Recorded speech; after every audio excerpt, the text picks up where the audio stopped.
went to Canada alone at 16, and somewhere between getting lost, eating alone, and talking to strangers, I realized just how much of my life I'd spent being afraid of being myself. Which is why I decided to make this video, so you all can learn from my experience too. I am Jasrina Susteva, and I'm 16 years old. And on this channel, I'm gonna be posting exactly what I'm gonna be doing to become the best version of myself. Okay, sorry, I just had to put my hair in a pony. Let's get to the video. First of all, let me explain what actually happened. My visa was going to expire. And since I'd not been there even once, my parents decided to send me there for a summer. And I didn't entirely go alone, like I traveled alone, but I had relatives and family friends there whom I stayed with. But still, it was pretty much an alone experience for me, like my first trip traveling alone, like getting in the plane. That still matters, and I'm so proud of myself for being able to do it. Before the trip, my parents told me specifically not to talk to strangers, which I did do later. After a long time of restricting myself, I talked to so many people. I met this lady on a flight, my connecting flight from Toronto to Vancouver. I met this woman, and she was like, she sold softwares to companies, and she was sitting next to me. I tell her, I went in Toronto, I went to that building where they filmed Suits, right? So she told me that she's actually met Gabriel Macht, who is the actor that played Harvey Specter in the series. And that was crazy. She told me that she met him, like she lived in that building where they shooted one of the office scenes, and she told me she randomly stepped into the elevator and she saw him, and she just said hi. She didn't say anything like, oh my god. She just said hi, and the guy was like, you want a picture? And she was like, no.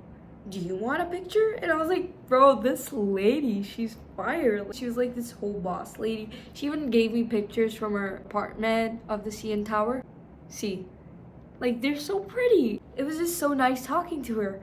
There was this other instance. I was in Vancouver at this place, and there was live music, so a band was playing. It was not a band, but it was like this guy with a guitar and a lady singing next to him. And I wanted to sing too so bad, because before that I'd started learning the guitar. I just went there after they took a break, and I asked, hey, do you mind if I play the guitar? I actually played.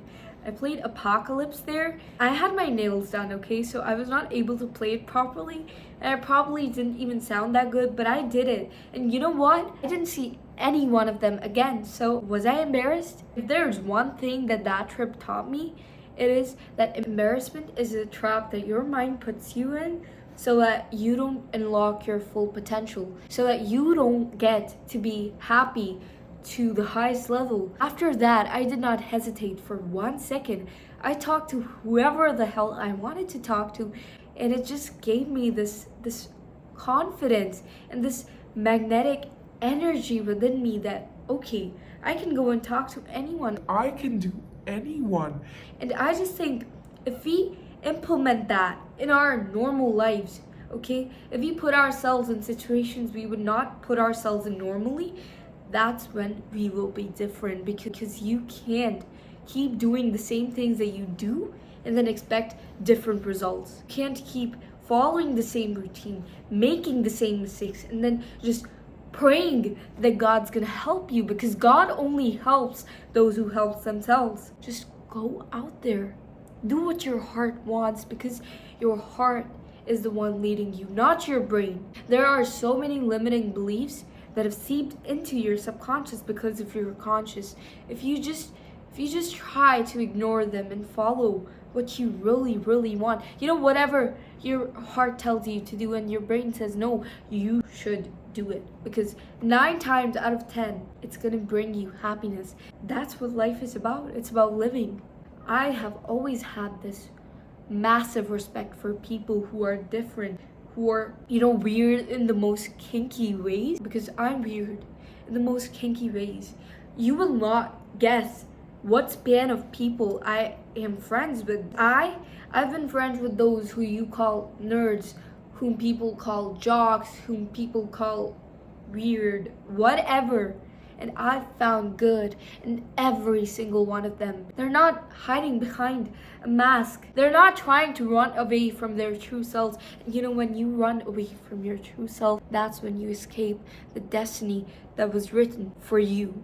You know, there's this analogy that I found when I was 13. I used to walk, right? And I would always, like, whenever I used to walk in the direction that the wind was walking in, my hair would go forward, and I would not like it at all. When you walk in the opposite direction, when the wind is facing you, when you walk opposite to the wind, the air flows right through your face and your hair flows back and you look like a model.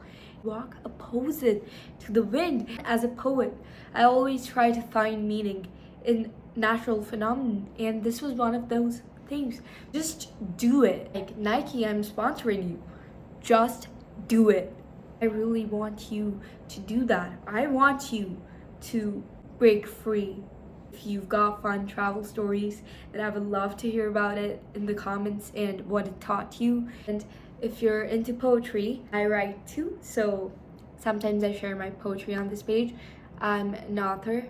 I've published 2 poetry books. The second one that I just published, Beneath Still Skies, it is on Amazon KDP, so it's available in 14 countries and in India, of course.